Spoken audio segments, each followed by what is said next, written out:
I'm so pleased to hear you're studying away and practicing my situational judgment test and behavioral styles questionnaire example papers, and you're not quite there. That's okay, because you're saying completely agree or just agree, or whatever it might be. As long as you're there or thereabouts, you're in the right place. But if my sample answer is saying that, let's say for the situational judgment test, that a particular way of dealing with something is very effective, and you're saying it's ineffective or counterproductive, then we need to have a conversation. We need to have a conversation because it means that you're way off. If you're there or thereabouts, I think you'll be fine. If you're way off, we need to have a conversation. Now, you're an Academy member, Alcione, so if you're stuck on something, you can just reach out to me. It's part of the deal, remember? You can reach out to me if you're stuck on anything, drop me an email, and we'll answer that question for you. Remember what we said, we're literally going to hold your hand all the way through the process, metaphorically. So, stuck on anything, you don't have to wait until the next one-to-one that we do. You can just drop me a line and say, I'm really stuck on this. But if you're there or thereabouts, I'd say you'd be okay. How's that sound, Alcione? Yeah, I mean, it sounds good. I think it was just like two, three questions that I was like, it was like uh, ineffective, and I was saying it was like a good answer. So it was like, but the other Right. one very close. Like I was putting very close answers. It's just that I thought I need to get like the right answer because I don't wanna, like just guess normal score. I want to get the best score because I don't want to, like as you said on one of the meetings that we had, like I don't want to get into the pool where you just get scores with the other ones and takes like you 5 years to start working for them. So I want to like get the best score, and they be like, yeah, let's hire the girl. No, But so they'll be like, it's not even a decision. We've just got Alcione's just got to be in our constabulary. Yeah. yeah, like So yeah, what Alcione's talking about there is talent pools. So during Uplift, over the past 3 years, we've been used to the police recruiting like crazy. Like there's just been recruiting, recruiting, and recruiting and recruiting. And it's been like, all I need to do is apply and I'm in. Actually, that wasn't the case. According to Home Office data, I think one of the ministers at Home Affairs Select Committee said during Uplift, about 1 in 10 succeeded. So it's not a given that just because you apply, you're going to get in. Anyway, we're out of Uplift now. So Uplift was when the government was sponsoring 20,000 additional places for police officers. I know we could argue about whether they're additional or not, because previous 10 years, they lost 21,000. So net loss really of about 1,000. Um, However, police force is now in a different position, and we're already starting to see not what we saw in austerity. During austerity, we just saw forces stop recruitment completely. They've realised that that's a big mistake because when you stop recruitment completely, all the tutors move on to do different things, all the trainers move on to do different things, all the HR teams and recruitment teams. It all sort of grinds to a halt, and you've got to start it all off again. And it's really difficult. So what we're starting to see is forces recruit in smaller numbers. So two clients recently, not just recently, but yesterday, graduated from Cumbria Constabulary, and their intake size was 14, I think. Cambridge had just recently 13. Metropolitan Police will always be massive numbers. But when we're looking at all the other forces, we're starting to see the intake sizes sort of half the size of what they were, or 2/3 of what they were.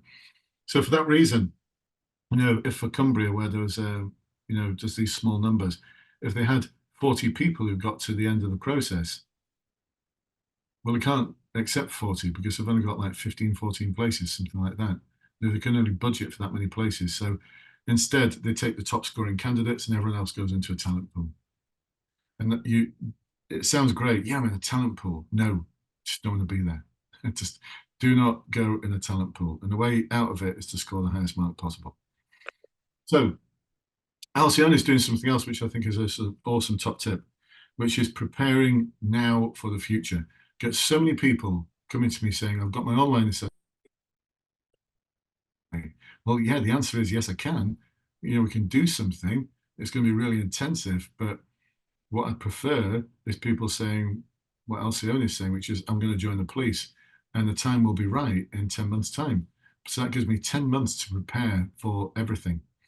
And what that also helps you prepare for, if you've got the time to do this, is looking at what sort of character traits they're looking for in the final interview, especially. And then you can start being that person. Being that person. So if it's around challenging inappropriate behavior, as an example, and you've not done that yet, you've not got an example of that, the last thing you want to happen at a final interview is a sergeant or inspector or someone like me saying, can you give me an example of a time when you've challenged someone's inappropriate behavior? And you're sat there twiddling your thumbs just going, I can't think of anything actually. You just do not want to be in that place because you're going to fail. So instead, what we can do is we can prepare and be the person who is the sort of person who challenges inappropriate behavior. So the goal isn't to be, well, it is to be successful in the police recruitment process, but the way to do that, the real goal, is to be the person that they're looking for and demonstrate the behaviors that they're looking for.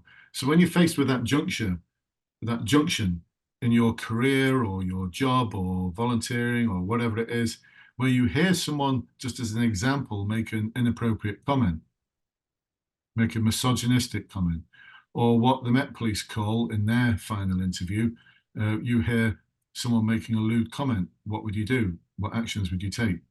Lewd. Lewd, where did you get that phrase from? Well, I know it's an ancient English phrase, but anyway, you know what I mean. Misogynistic, sexist, discriminatory, whatever it might be. When you hear that comment being made, you have a choice, don't you? You've got a choice. At this point, you can make a decision. You can decide not to do anything, or you can decide to do something. The choice is simple. You either do something or you don't do anything. If you don't do anything, well, let's hark back to what we talked about before. Strong character, you might be a strong character, you can stand up for yourself if you're the one subject of the abusive comment. But if you're not and someone else is subject of the abusive comment and you don't step up, then you're not the stronger character because you've not stood up for those who can't stand up for themselves. So the question to ask yourself is, what would the best constable in the world do? What would the constable that I admire the most do? What would someone who's got the heart of a police officer do? What would a wise police officer do in this situation? And you'll know what the answer is. You'll know that the answer is to step up and challenge the behavior. And there comes the challenging part, because it's not always a popular thing to do. Why do we think whistleblowers have a negative connotation? So, but sometimes you've just got to step up. And so this is your opportunity whilst you're preparing to join the police, is to think, right, what gaps have I got? It may be working with other people on a challenging problem or situation. It may be prioritizing things. It may be taking some more responsibility in the workplace. It may be challenging someone's behavior. It could be all sorts of things. So now's your chance, whilst you're preparing to join the police, to step up and fill that gap and think to yourself, what would the wisest constable I know do in this set of circumstances?